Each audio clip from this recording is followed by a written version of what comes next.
का आज की कक्षा में स्वागत है। आज हम कक्षा 10 के अध्याय 2 भारत के संसाधन, कृषि, फसलें, खनिज तथा ऊर्जा संसाधन का अध्ययन करेंगे। आज के इस वीडियो में हम कृषि से संबंधित सारी इसमें तत्वों का हम अध्ययन करेंगे, जैसे कृषि किसे कहते हैं, कृषि के प्रकार, कृषि की प्रणालियाँ, भारतीय अर्थव्यवस्था में कृषि का योगदान आदि सभी चीज़ों का आज हम अध्ययन करेंगे। तो चलिए शुरू करते हैं। कृषि एक ऐसा शब्द है जिससे आम जो जनमानस है उसके दिमाग में केवल खेतीबाड़ी को लेकर उसका अर्थ आता है, लेकिन आधुनिक समय में कृषि में न केवल खेतीबाड़ी बल्कि पशुपालन व्यवसाय भी जुड़ा हुआ है। मत्स्य पालन भी कृषि में ही आता है। तो ये सारी चीज़ें, चाहे वो मत्स्य पालन हो, पशुपालन हो, कृषि के साथ ही जुड़ी हुई हैं और एक कृषि के साथ व्यापकता लिए हुए यह अर्थ है। तो सबसे पहले तो आपको कृषि का अर्थ पता होना चाहिए कि वास्तव में कृषि होती क्या है। अब कृषि का अर्थ क्या है? किसी भी खेत को जोतने, उसको फसल उगाने, फसल को बोने से लेकर पशुपालन की कला तक कृषि का अर्थ व्यापकता से फैला हुआ है। अब कृषि के साथ हम देखें कि एक आता है, अक्सर प्रश्न पूछा जाता है कि भारत एक कृषि प्रधान देश है।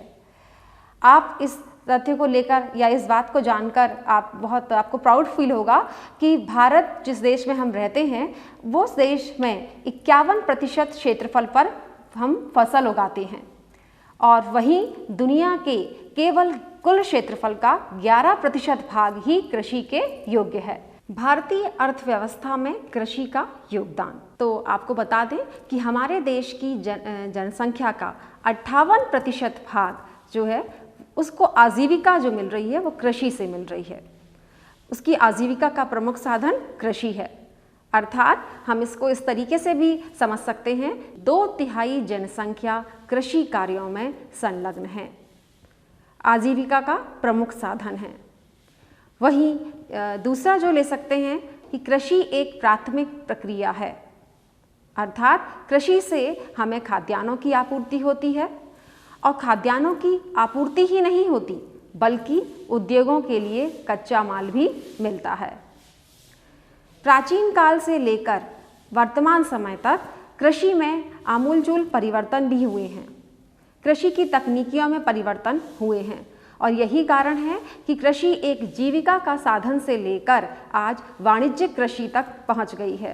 प्राचीन काल में कृषि जो थी उसी के आधार पर, कृषि के आधार पर ही जनसंख्या का विकास हुआ। आदिम जाति सभ्यताओं का विकास जो हुआ, जैसे आप सिंधु नदी घाटी सभ्यता ले लें, वहाँ नदी घाटी सभ्यताओं का विकास जो हुआ वहीं पर हुआ, उन्हीं क्षेत्रों में हुआ जहाँ पर कृषि की जा सकती थी और धीरे धीरे आज हम वाणिज्यिक कृषि तक पहुंच जा चुके हैं। कृषि भारतीय अर्थव्यवस्था की रीढ़ है। कृषि भारतीय अर्थव्यवस्था की रीढ़ इसलिए है कि वो कृषि जो है वो भारतीय अर्थव्यवस्था को आधार प्रदान कर रही है। आधार से अर्थ यह है कि वो हमें खाद्यान्न देती है, वो हमें उद्योगों का कच्चा माल देती है। पिछले प्राचीन काल से ही वह पूरे जनमानस को पोषित करती चली आ रही है। यही आधार देने के कारण ही वह भारतीय अर्थव्यवस्था की रीढ़ कही जाती है। तो ये था कृषि का अर्थ, भारतीय अर्थव्यवस्था में कृषि का योगदान। अब हम आगे बढ़ते हैं तो उसमें हम पढ़ना है कि कृषि का वर्गीकरण। कृषि का वर्गीकरण 2 पैमानों पर किया गया है। एक तो है आपका मौसमी आधार पर और दूसरा है आपका उत्पादन के आधार पर। मौसमी आधार पर आपने पहले भी पढ़ा है पिछली कक्षाओं में, खरीफ की फसल, रबी की फसल और जायद फसलें। उत्पादन के आधार पर हमें देना है आपका जो नगद एवं व्यापारिक फसलें और खाद्यान्न फसलें। जो खरीफ की फसल है, पहले हम उसकी ध्यान देंगे। खरीफ की फसल जून जुलाई में बोई जाती है और अक्टूबर नवंबर में काटी जाती है। इसकी मुख्य जो फसलें हैं वो आ जाएगा सोयाबीन, चावल, गन्ना, ज्वार, बाजरा, मक्का। ये जो फसलें हैं ये सब खरीफ की फसलें हैं। इसके बाद आती है रबी की फसल। रबी की फसल ठीक हम खरीफ के बाद का मौसम लेंगे। अक्टूबर नवंबर से बोई जाती है और काटी कब जाती है? मार्च अप्रैल में काटी जाती है। इसकी प्रमुख फसलें हैं गेहूँ, गेहूँ के साथ साथ हम चना, मसूर, दलहन, ये सारी चीज़ें जो हैं रबी की फसलों में आती हैं। तीसरा इसमें आता है जायद फसलें। जायद फसलें जो हैं वो कब उगाई जाती हैं, इसको आप इस तरीके से समझ सकते हैं कि जब रबी की फसल होगी और खरीफ की फसल दोनों के बीच का टाइम रहेगा ग्रीष्म ऋतु, जो आपका मई और जून का टाइम आता है। इस समय किसान जो है गाँव में कई फलों की खेती करते हैं, सब्जियों की खेती करते हैं, चारे की खेती की जाती है, जैसे तरबूजे की खेती होती है, खरबूजे की खेती होती है, खीरे की खेती होती है। ये किसान गर्मियों में लगाता है और इसे हम जायद फसलें कहते हैं। बच्चे इसमें हमेशा भूलते हैं कि खरीफ, रबी और जायद फसलों का टाइम कि कब, तो आपको इसको इस तरीके से याद कर लेना है कि खरीफ जून जुलाई से अक्टूबर नवंबर, और रबी अक्टूबर नवंबर से मार्च अप्रैल, और फिर जायद जो है उसके बीच का टाइम मई और जून, 2 मंथ अभी तक नहीं आए हैं, किसी भी ना खरीफ में आया है ना रबी की फसल में आया है, तो आप उसको जायद फसलों के लिए याद कर सकते हैं। अब आता है उत्पादन के आधार पर, तो कृषि से हमें खाद्यान्न प्राप्त होता है। मूलतः जो है प्राचीन काल में जो कृषि की जाती रही है वो खाद्यान्न हेतु ही की जाती रही है। उसके बाद धीरे धीरे वाणिज्यिक कृषि का रूप लेता गया। हमने नगद और व्यापारिक फसलें उगाना शुरू कर दिया, जिससे कि हमें विदेशी मुद्रा की प्राप्ति भी होती रहे, हम उसका निर्यात भी करते हैं और जिससे हमारा व्यापार फलता फूलता है। तो उसमें जो आ रहा है खाद्यान्न में सभी तरह का आ रहा है, आपका गेहूँ, चावल, जो है दाल, तिलहन, दलहन, ये सारी चीज़ें जो आ रही हैं जो हम खाद्यान्न के लिए करते हैं उनको हम खाद्यान्न फसलें कहते हैं। और दूसरा आता है नगद और व्यापारिक फसलें। नगद और व्यापारिक फसलें प्रत्यक्ष रूप से हमारे भोजन के रूप में नहीं उपलब्ध होती, लेकिन अप्रत्यक्ष रूप से हम उनका उपयोग करते हैं। जैसे चाय हो गया, कॉफ़ी हो गई, इसमें आपका जो है यदि मान लीजिए ऐसी फसलें हैं जैसे पटसन हो गया, कपास हो गया, इनसे क्या हो रहा है कि हम इनसे उद्योग स्थापित करते हैं। कपास के आधार पर हम सूती वस्त्र आधारित उद्योग स्थापित कर रहे हैं। यदि कपास नहीं होगा तो हम कॉटन नहीं बना पाएंगे, हमारे जो टेक्सटाइल मिल है उनकी स्थापना नहीं होगी। तो नगद और व्यापारिक फसलों से मतलब यह है कि ऐसी फसलें जिनका कि हम प्रत्यक्ष रूप से उपभोग नहीं करते, लेकिन कहीं ना कहीं वो हमारे व्यापार के लिए आधार बनती हैं। इसमें चाय, कॉफ़ी, जूट या पटसन जैसे कहते हैं, सूत, जो है इस तरीके की फसलें आती हैं। हम विभिन्न फसलों में से कुछ प्रमुख फसलें हैं जिनका कि हम मानचित्र पर वितरण देखते हैं। पहला है गेहूं। गेहूं का उत्पादन की दृष्टि से विश्व में भारत का दूसरा स्थान है और सबसे ज़्यादा जो उत्पादन जो होता है गेहूं का हमारे देश में वो है उत्तर प्रदेश में। तो उत्तर प्रदेश भारत में सबसे ज़्यादा गेहूं का उत्पादन करता है और गेहूं उत्पादन की दृष्टि से विश्व में भारत का दूसरा स्थान है। अब ये तो होगी आपकी प्रश्नोत्तर वाली बात, 1 नंबर के जो वस्तुनिष्ठ प्रश्न पूछे जाते हैं। अब मानचित्र पर देखें हम, उत्तर प्रदेश, पंजाब, हरियाणा, मध्य प्रदेश, बिहार, राजस्थान, यहाँ पे जो है गेहूँ जो है उत्पादन बड़ी सघनता से होता है। उसके बाद उत्तराखंड, गुजरात में भी गेहूं होता है। तो हमें केवल प्रमुख उत्पादक के राज्य याद रखने हैं और उनको मानचित्र पर प्रदर्शित करना है। इसमें उत्तर प्रदेश, पंजाब, हरियाणा, मध्य प्रदेश, बिहार, राजस्थान, ये गेहूं उत्पादन की दृष्टि से महत्वपूर्ण है। अगला मानचित्र देखते हैं हम चावल का। चावल जो है वो मूलतः पश्चिम बंगाल में होता है। छत्तीसगढ़ को धान का कटोरा भी कहा जाता है। तो हम चावल के बारे में बहुत ज़्यादा हमने सुन रखा होता है, लेकिन चावल पश्चिम बंगाल या छत्तीसगढ़ के अतिरिक्त और भी कई विभिन्न राज्यों में होता है, जैसे आंध्र प्रदेश, तेलंगाना, छत्तीसगढ़, मध्य प्रदेश, बिहार, तमिलनाडु, उड़ीसा और असम। अब आप इन मानचित्र पर ये राज्य देख रहे होंगे तो उन जगहों पर चावल ज़्यादा हो रहा है जो कि समुद्र से लगे हुए हैं। इसका कारण यह है कि जिन जगहों पर वर्षा अधिक होती है उस जगह पे चावल उत्पादन की दृष्टि से वो क्षेत्र अनुकूल होते हैं, इसलिए समुद्र से लगे हुए क्षेत्र हैं वहाँ पे चावल अच्छा होता है। अब आते हैं गन्ने की तरफ। गन्ना जो है शक्कर उद्योग का आधार है। हमारे यहाँ चीनी उद्योग होता है, उसका आधार क्या है? गन्ना। यदि गन्ना नहीं होगा तो चीनी नहीं होगी और चीनी नहीं होगा तो हमारा चीनी उद्योग भी विकसित नहीं होगा। आपने क्यूबा देश की चीनी की विशेषता सुनी होगी कि क्यूबा को चीनी का कटोरा कहा जाता है, लेकिन आपके देश में भी चीनी उद्योग में महत्वपूर्ण स्थान है और उसके लिए गन्ना उसका आधार है। गन्ने को एक मौसमी फसल कहा जाता है और इसको चीनी उद्योग को एक मौसमी उद्योग कहा जाता है। उसका कारण ही यह है कि जब किसी उद्योग का आधार मौसमी है तो वह उद्योग भी स्वाभाविक रूप से मौसमी ही होगा। तो गन्ना देखते हैं कहाँ कहाँ होता है। उत्तर प्रदेश, बिहार, महाराष्ट्र, कर्नाटक, तमिलनाडु, इन क्षेत्रों में गन्ना होता है और यह क्षेत्र आपको मानचित्र में प्रदर्शित करते आने चाहिए। जूट को सुनहरा रेशा कहा जाता है और जूट से हमारे देश को बड़ी मात्रा में विदेशी मुद्रा की प्राप्ति होती है। जूट को हम पटसन भी बोलते हैं। आपने देखा होगा हम जो है रस्सी सुतली का जो उपयोग करते हैं या आजकल जूट से बने थैले का उपयोग पर हम पर्यावरण को संरक्षित करने के लिए जूट से बने हुए थैले का स्थान महत्वपूर्ण होता चला जा रहा है और इनकी कीमतें भी बढ़ती जा रही हैं। विदेशों में एक बड़ी मात्रा में हम जूट का निर्यात करते हैं।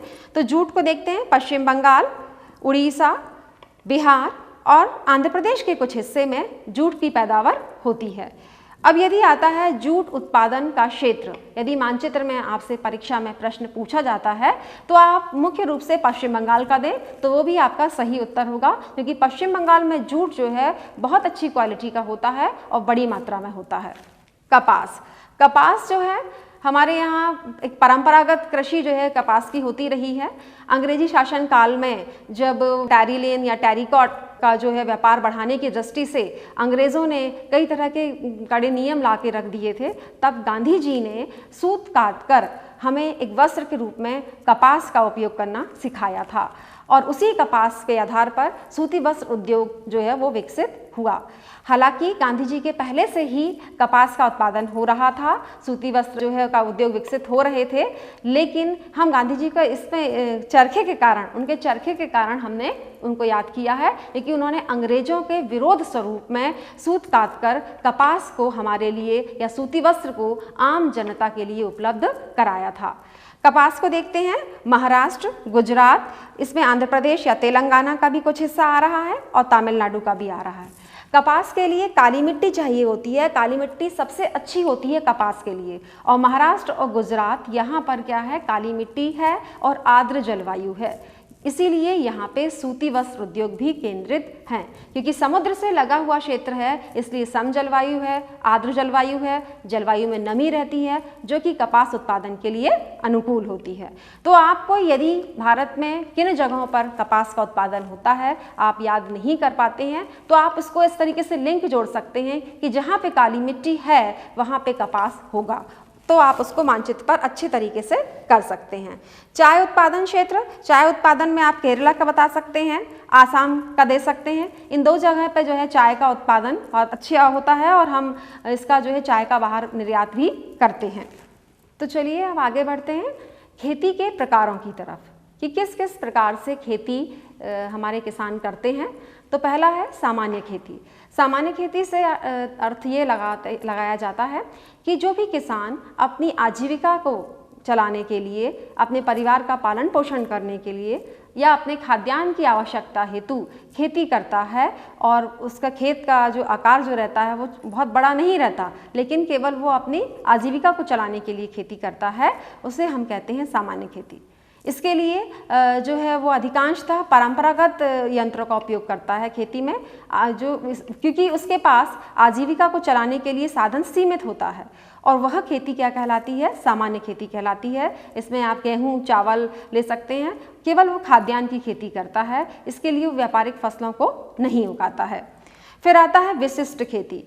विशिष्ट खेती में क्या होता है कि जब किसी भी किसान को किसी एक खेती से उसकी आय का 50% से अधिक आय जो है उपलब्ध होती है तो हम उसको विशिष्ट खेती कहते हैं।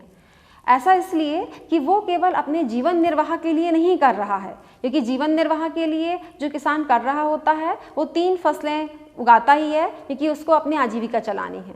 लेकिन यहाँ विशिष्ट खेती में एक ही फसल पर किसान का ध्यान जो है वो केंद्रित रहता है, वो उस फसल से अपनी 50% आय की प्राप्ति करता है। इसके लिए वो विभिन्न यंत्रों का भी सहारा लेता है। इसको हम सोयाबीन के उदाहरण से समझ सकते हैं। तीसरा आता है शुष्क खेती। जैसा कि नाम से ही स्पष्ट है, शुष्कता लिए हुए शुष्क क्षेत्रों में होती है। अब शुष्क क्षेत्र कहाँ पे हैं हमारे देश में? समुद्र से लगा हुआ क्षेत्र हो नहीं सकता। मध्य प्रदेश में कहीं शुष्कता पाई जाती है क्या? आप अपना जो है दिमाग पर क्लिक कीजिए तो आपको पता लगेगा कि शुष्कता कहाँ है। यदि हम हिमालय पर्वत से लेकर कन्याकुमारी तक देखें तो एक बीच में कोई मरुस्थल आता है भारत में, जिसे हम थार मरुस्थल कहते हैं। तो ऐसे शुष्क क्षेत्रों में जो खेती की जाती है उसको हम बोलते हैं शुष्क खेती। यहाँ पर मोटे अनाज मूल रूप से उगाए जाते हैं। मिट्टी में भुरभुरापन रहता है, उसमें जो है क्षमता जो रहती है उसका उपजाऊपन भी कम रहता है, इसीलिए मोटे अनाज उगाए जाते हैं। मिट्टी में उपजाऊपन कम होने के कारण उसका जो कारण रहता है वो पानी की कमी रहती है। ऐसी जगहों पर सिंचाई या नहर के माध्यम से ही फसलों को उगाया जाता है। अब आता है मिश्रित खेती। मिश्रित खेती से मतलब ये नहीं है आपको लेना है कि सारी खेती आप, चाहे वो आपका शुष्क खेती कर लें, चाहे वो सामान्य कर लें, चाहे वो विशिष्ट कर लें।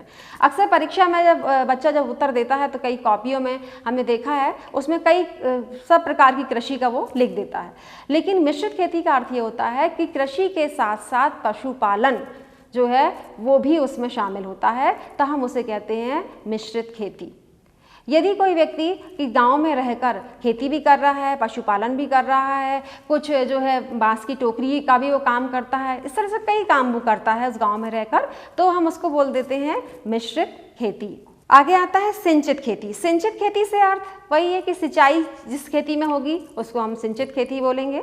लेकिन अभी सवाल ये उठता है कि भाई सिंचाई तो हर जगह हो रही है, हर खेती में बगैर पानी के फसल नहीं होती। तो सिंचाई से मतलब जहाँ पे हम नहरों के माध्यम से सिंचाई, नलकूपों के माध्यम से, नलकूप से जो है पाइप लगाकर या मशीन चलाकर जहाँ पे सिंचाई होती है, सिंचाई के द्वारा जो कि नहरों के द्वारा होती है। जैसे कि इसमें हम देख लें, आपका उत्तर प्रदेश आ जाता है, पंजाब हरियाणा वाला क्षेत्र है जहाँ पे विभिन्न नदियों से जो है नहरें निकालकर वहाँ पर क्या हो रहा है, अच्छा उत्पादन किया जा रहा है। तो इस तरह की खेती को कहा जाता है सिंचित खेती। जैविक खेती। अब जैविक खेती का नाम आजकल आप लोगों ने बहुत सुना होगा, मार्केट में ऑर्गेनिक गेहूँ, ऑर्गेनिक गुड़, बहुत सारी चीज़ें ऐसी आ गई हैं जिसके नाम के आगे ऑर्गेनिक जुड़ रहा है और इनकी कीमतें भी अपेक्षाकृत ज़्यादा होती हैं सामान्य कीमतों से। तो भाई ऑर्गेनिक क्या है? ऑर्गेनिक हमने शब्द सुन लिया, हिंदी में हम उसे बोल देंगे जैविक खेती, जिसके लिए ऐसी खेती जिसमें हम रासायनिक या कीटनाशकों का उपयोग नहीं करते हैं। इसमें गोबर खाद या हरी खाद का उपयोग किया जाता है जो कि हमारे शरीर के लिए हेल्पफुल रहते हैं, लेकिन जो कीटनाशक हैं वो हमारे लिए हार्मफुल हैं। और इसमें जो जैविक खेती में उत्पादन अपेक्षाकृत कम होता है, लेकिन इसमें कीटनाशकों का प्रयोग नहीं किया जाता है, इसीलिए हम इसको कार्बनिक खेती भी कहते हैं, ऑर्गेनिक खेती भी कहते हैं और जैविक खेती भी कहते हैं। अब खेती के प्रकार हो गए कि किस किस प्रकार से खेती की जाती है, लेकिन अब हम खेती के सिस्टम की तरफ चलते हैं। प्रणाली, किस किस तरीके से खेती की प्रणालियाँ हैं, क्या टेक्निक है। तो पहला है इसमें व्यक्तिगत खेती। व्यक्तिगत खेती नाम से ही स्पष्ट है, जिस व्यक्ति की ज़मीन होगी उसके अपने साधन होंगे और उसका पूरा उस पर अधिकार होगा और वह खेती करेगा। जो भी फसल होगी उसकी जो उसे लाभ प्राप्त होगा उस पर उसी का ही अधिकार होगा। और अधिकार से मतलब यहाँ उसको जब जो फसल उगानी है, जैसा उगाना है, वो उस पर पूर्णतः स्वतंत्र होगा। तो यह होगा व्यक्तिगत खेती। क्योंकि जैसे हम जीवन निर्वाह के लिए बात करते हैं तो वो व्यक्तिगत खेती ही है कि व्यक्ति ने अपने परिवार को पालन पोषण करने के लिए अपनी ज़मीन का खुद पूरा उपयोग किया।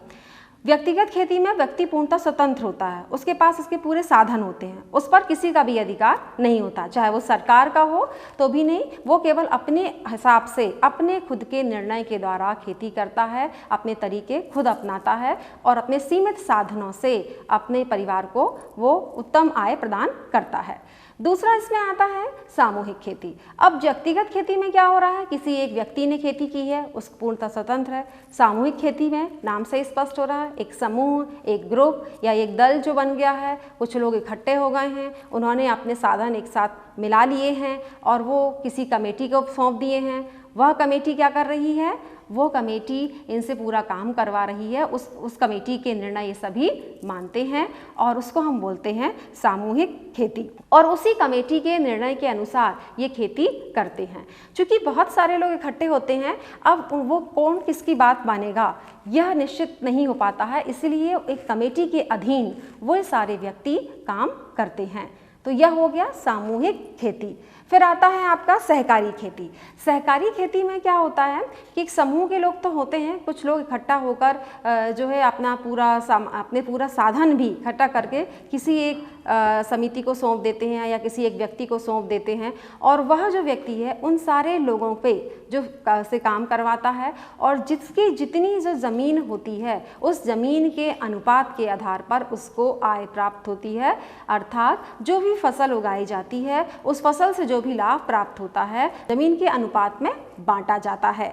सहकारी खेती में जो स्वामित्व पर अधिकार जो है किसान का सुरक्षित रहता है, भूमि पर उसका अधिकार नहीं जाता, लेकिन सभी किसान क्या करते हैं, अपनी भूमि, अपने साधन सभी इकट्ठा करके एक साथ खेती करते हैं, और जो भी कमेटी रहती है या जो भी समिति रहती है या जो भी एक अधिकारी रहता है जिसकी बात ये सभी मानते हैं और उसके निर्णय को फॉलो करते हैं, तो उससे भूमि पर उनका अधिकार नहीं जा रहा, लेकिन जितनी उनकी भूमि होगी उसी के अनुपात में उन्हें जो है आय प्राप्त होती है या लाभ प्राप्त होता है। तो यह सरकारी हो गया। इसके बाद आता है पूंजीवादी खेती। अब पूंजीवादी खेती में क्या होगा, पूंजी की प्रमुखता रहेगी।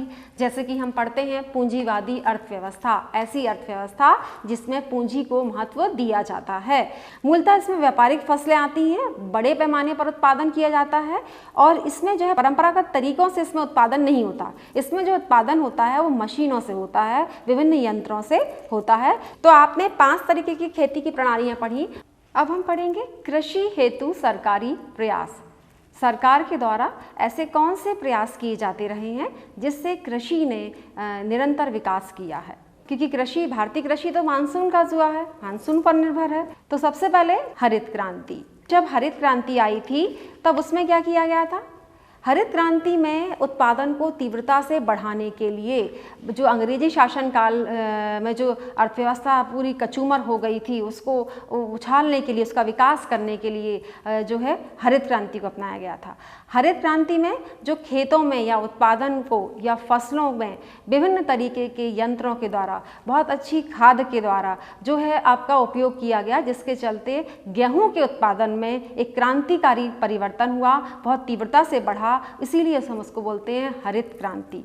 इसमें अधिक उपज देने वाले बीजों का उपयोग किया गया था। इसके साथ ही खाद में परिवर्तन आया, और हालांकि उन्होंने रासायनिक उर्वरकों का उपयोग किया, लेकिन उस समय चूंकि भारतीय अर्थव्यवस्था की दुर्दशा हो कर चुके थे अंग्रेज, तो वहाँ आवश्यकता इस बात की थी कि गेहूं का उत्पादन, बढ़ती हुई जनसंख्या, भुखमरी, गरीबी जितनी ज़्यादा देश में थी, उससे गेहूं के उत्पादन में वृद्धि करने से जो है उस समय जो है क्रांतिकारी परिवर्तन हुआ, उसी को बोलते हैं हम हरित क्रांति।